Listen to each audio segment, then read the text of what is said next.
Paul and Larry. Hello, everyone. Welcome to the Big Idea Podcast. We're really happy to have Erica Bruno-Martin with us today.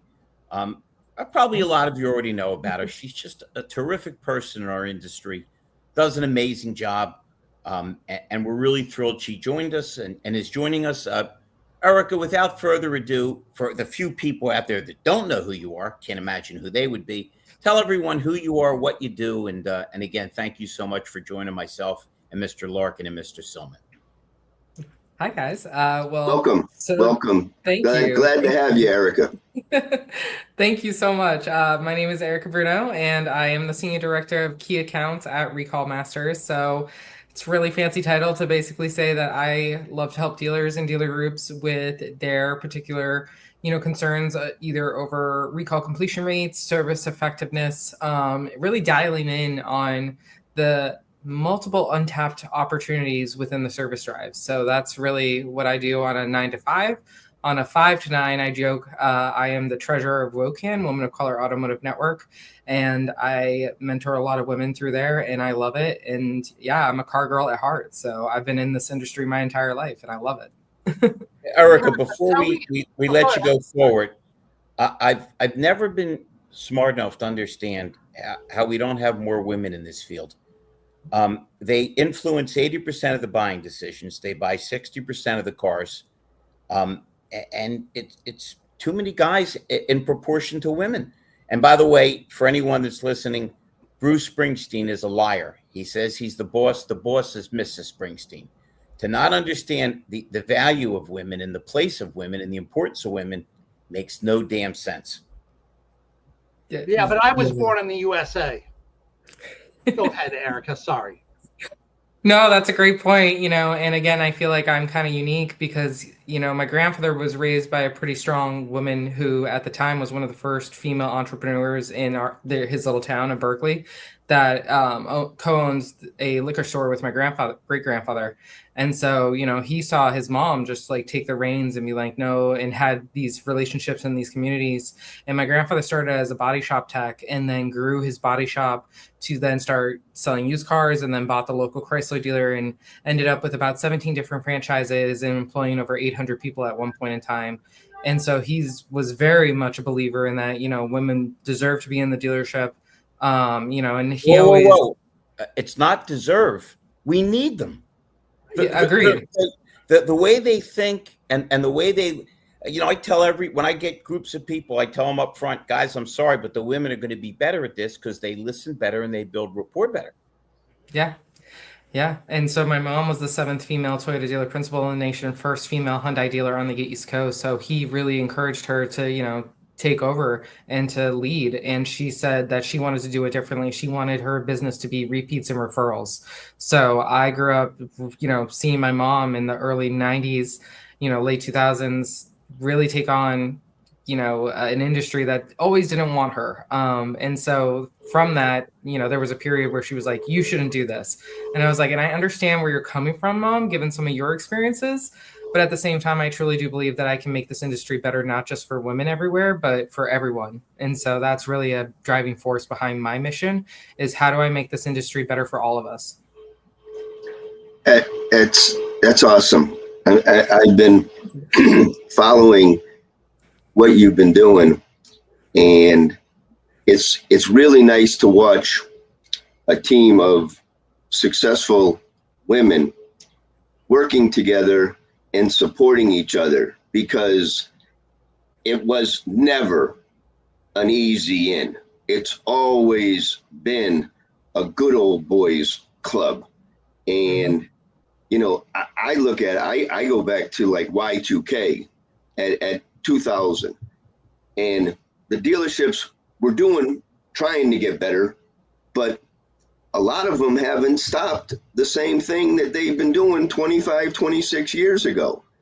And you're breaking down those barriers. And that's very cool, because we need young women in the tech industry. High school, they're pushing everybody into college. Well, we're really happy to see, thanks to guys like Mike Rowe, is that You don't need to go to college to earn a good living and to be able to take care of your family. And what better place is for the local auto dealer that is truly, that if they're embodied and they're truly there to help the community, that just gives everybody the ability to be the best that they can. And when you encourage that, that creates wonderful employees that create wonderful customers. And as Larry mentioned, with all the statistics, women are the ones that are picking the color. Women are the one that are listening, because guys, you know, we still have that meathead personality, and we're not getting it. Customers, we turn customers off. So that tough guy was, we had to have it, I guess, for a while, but now it's, you need to be cooperative, and you need to be empowering, and you need to be helping the community. And everything that, when I listen to what you're saying, you're there. I mean, you help people. Thank you. You're not afraid to help people. You know your stuff. I mean, you know, most fix ops, you know, they're just coming in trying to push a software, or they're trying to push what they got. You want to come in there and look at what they're doing and then give them solutions. So yeah, with all of what I just said, where are you helping them the most? Where are the dealers that are embracing what you're offering, capitalizing on it? Yeah, it's a mixture of not just the marketing that we do, but also the call center capabilities. So taking inbound phone calls, not only from our campaigns, but also from their service drive, and also just training in general, right? Like, what does a good ASM do? What does a good BDC rep do, right? And all of those type of things. Like, I was at a demo last week with a CDGR store, Stellantis store, and I started asking all the questions. I'm like, all right, so how many ROs do you do a month? How many phone calls do you take, you know, on the service drive or parts even? How many, you know, what's your service retention like? And, you know, are you going after just a 7-year, 8-year, 10-year UIO? Or are you looking at the greater picture of potentially 20 plus years, right? Because the average vehicle on the road is over 13 years at this point, and it's probably going to continue to grow. There was just an article this morning talking about the rate of buying new cars, which was at 5% during the pandemic, has gone down to now almost closer to 4% in over 5 years, which I don't know about you guys, but having been on the OEM side, that's a significant decrease, especially when it comes to lease vehicles, right? Which used to be a huge part of the business. And after the pandemic and after, you know, some of the production issues that we've had, we haven't seen that velocity in lease vehicles as much as we did prior. Not only that, we don't have the layers of UIO that we used to have within the industry on used vehicles. I mean, we've seen that in used vehicle compression, right?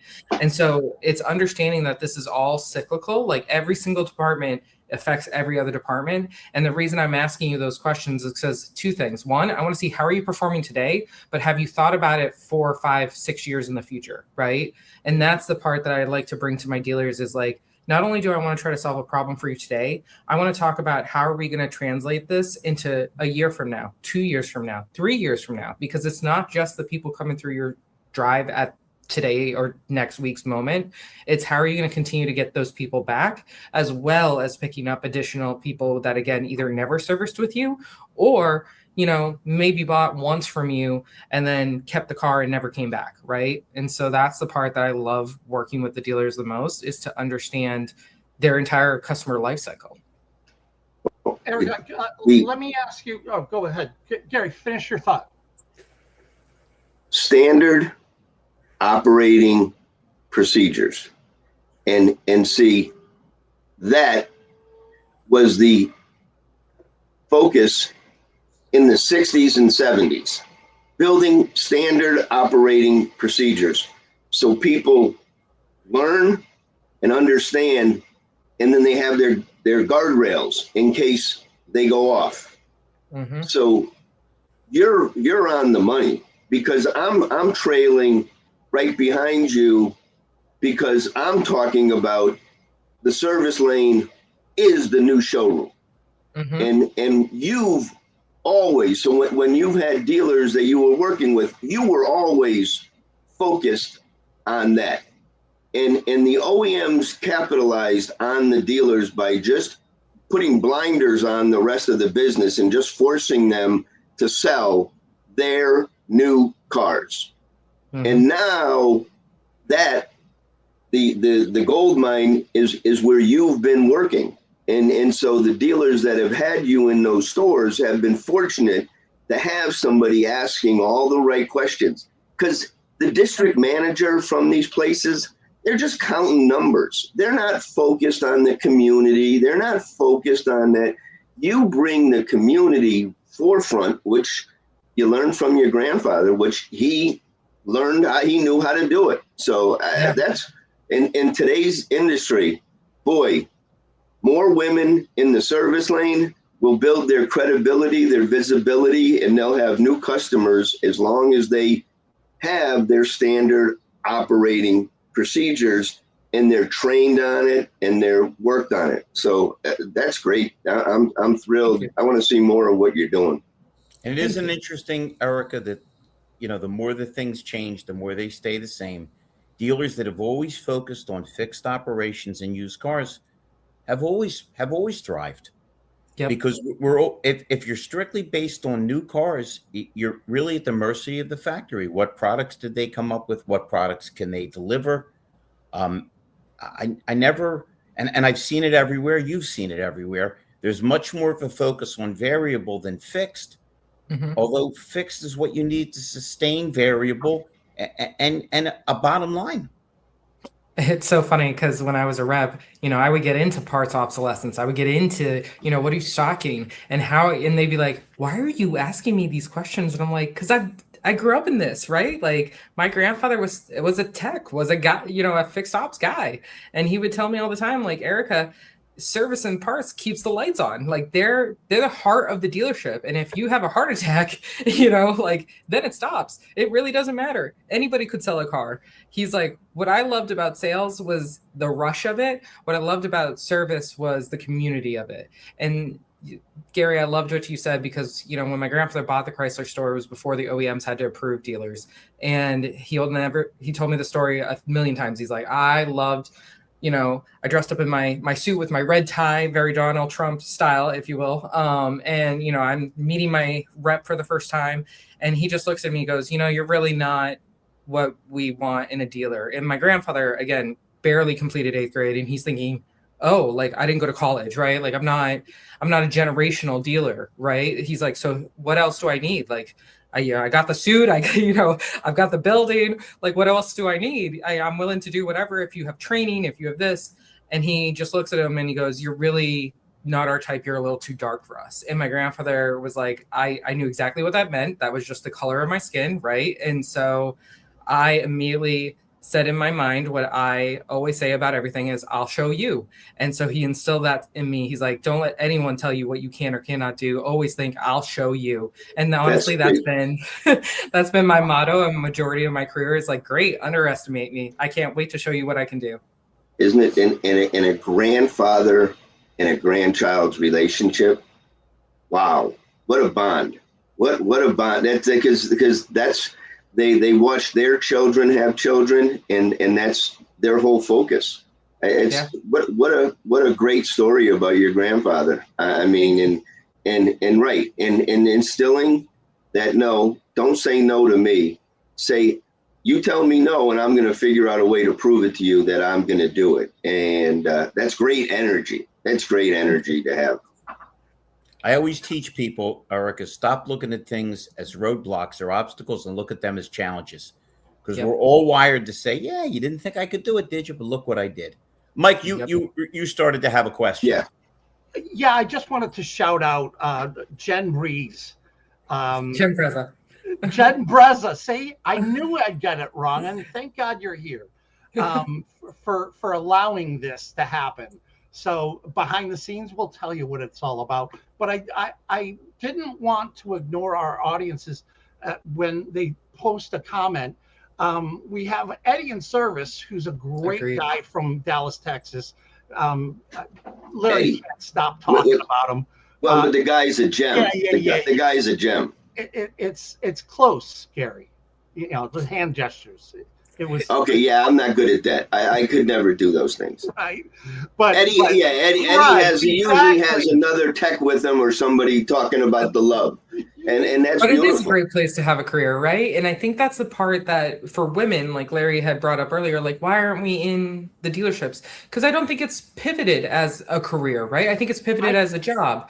And that's something where, I tell people all the time, I'm like, look at the career I've created.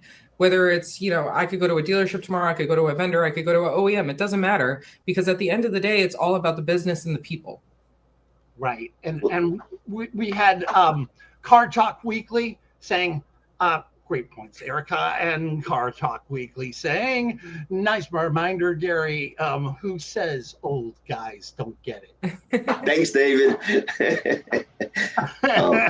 So he ends up with as marketing director, the secret to my success has always been It's very true.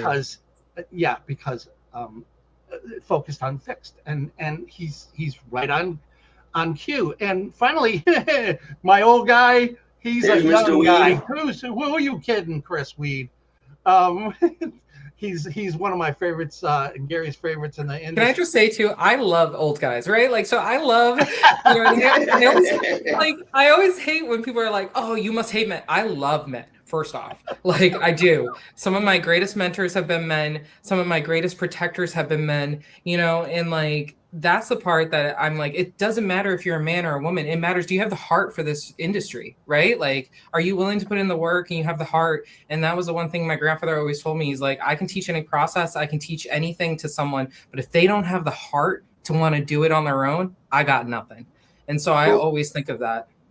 There's dealers that you can walk in and they care about everybody.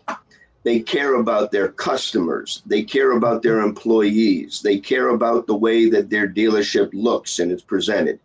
And that is really good to see because they're empowering everybody. And what they're doing is they're taking mothers and fathers that are giving career choices to their children. Yes. Because when you start seeing 2 or 3 generations that have been working for this dealership in this community, you've got a winner. And that's what I am looking for when I go in and I'm out visiting, looking for dealerships. How are they treating their customers? How are they treating their employees? Where do they sit in the community? And I'll tell you, there's some dealers in my market that have embraced it. And they're the pillar of the local community, and they take care of, and that's where we all need to focus to get back to that we've had it, and we've now been through a transition, and now it's time to get back to the servicing and the things that we were trying to do for all these years, and you just do it naturally every day, and you're mentoring tons of women that just watch you and young ladies that are watching you. I'm raising 3 daughters, and I tell them that, the first thing is you have pride in yourself. You don't need to do anything and have some rotten person dictating what you do, and you put up with it. You have choices. Mm-hmm. And so thank you for all that you're doing, because we need a lot of young ladies working on cars, diesel mechanics, welders, yes. Everything. And they work harder. And so I'm glad we had a chance to have you on here and go over what you're doing, because you're somebody to follow. You're somebody to follow now. Thank you. When I looked up the dictionary and I found your face, 2 words came to mind: impact and legacy. And that's what you're doing for the industry. So keep on working. I need to think up a 3rd word. Legacy, I think, is the most important part, though, especially, I lost my grandfather in 2023 and, I lost my grandmother in September of 2025 and then my mom in November of 2025. And I'm constantly thinking now, 7, almost 9 months later for both of them of like, what would they be proud of? What would they think, and that's why I do what I do is like, okay, how much would my mom have loved to have been a part of what I'm doing now with WOCAN? It would have been amazing. Right. And so like, that's the type of things. And also I'm a big believer that the old school, oh, I'm going to make it hard on them because it was hard on me. That's such BS. Yeah. There's no need, because at some point too, you have no idea what that person has gone through on a personal level. You have no idea what it took to get them to that place today. And if I can make someone's life a little bit easier because of my knowledge and the trials and the tribulations I've been through, then that is the greatest legacy I could ever leave behind. Is like, you know what? I made their day 1% better, right? You want to have discipline, but there has to be encouragement. When I got into the business, Accountability. The Saturday morning meetings, they beat you to death and then said, all right, go out and sell some cars. Go out and sell some cars. Yeah. Dog. If we can't make people feel better about themselves, if we can't say, listen, this is what I expect of you, but I know you can do it. This is not complicated. Set standards and expectations for people, but help them get there rather than discourage them from there. Exactly. I was not the greatest student in school. I was not the smartest in the room. I'm not the most beautiful that will walk in the room. Like I'm not anything. You just told 3 old guys you love old guys. We think you're well, thank you. But and maybe it's because my mom was really stunning, like a gorgeous woman, and again, I loved her to death. But like I would notice people would underestimate either her intelligence, like she was just a pretty face, or, my sister did pageants and, she would get up there and she would be articulate and they're like, wow, like you're smart too. And it's like, that's the type of dichotomy I think a lot of women live in, is like never enough or too much. And so I'm telling so many people now that I'm like, just be you. Right? Like be bold, be loud, be you, because there's only one of you. And we need you in this world to create whatever it is that you're passionate about or whatever it is that you want to do with your life. And like, don't discount yourself or don't think, I shouldn't be here, because we all have those thoughts at some point in time. But they're when you're encouraging the women and anybody else you talk to, make them understand that everybody's insecure. That the people that you think are in complete command and control aren't. We all are insecure. We're all wondering, am I good enough? Am I smart enough? That I do a good enough job? And a lot of times when people heap abuse on other people, it's because they're a little broken inside, and either they're doing it out of fear or insecurity themselves. Yep. One of the first people that came into our Toyota management training program literally looked at us and said, let the haters hate, right? And I was thinking about that this morning, where I'm like, you know what? I don't think I've ever had a hater who was doing better than me, right? Like, so Absolutely. If they're hating on me, that probably means that I'm doing something right. And you know what? I only hope their ignorance is a blessing, right? At the end of it all. So it's like Socrates said, God bless those that wish me well, and all the rest can go to hell. Actually, that was my father. I often get him. It sounds like the book from my grandfather too. Erica, obviously, the value you bring is tremendous. We thank you for being on our podcast. Obviously, if anybody needs you, they can reach out to you at the email or the phone number. And boy, do we encourage you to reach out to this lady. She's smart. She's on top of things. She's just great. By the way, Eddie in Services, Eddie Campbell. What a fabulous human being. If you don't know him, Erica, reach out to him. He's an unbelievable fixed ops guy. Just an absolute gentleman. Thank you, guys. I love all these comments. And I am one of 4 girls. I'm actually the direct middle between my older sister and younger twin sisters. So yeah, I totally understand what it's like to be with a lot of women. Minute, you're a middle child. This is going to have to be a whole nother conversation. We'll have you on for part 2 or part 3 if you're an insider here. Sounds great. Anything else, gentlemen? Let's keep it lean because I want as many people to see this and not be intimidated by the time. Michael, Gary, anything else for this fabulous lady that was kind enough to join us? I got one more question for you, Erica, and don't answer you two. What's the most important piece to any puzzle? The vision. Okay. The vision to make it. She got it. No, she didn't.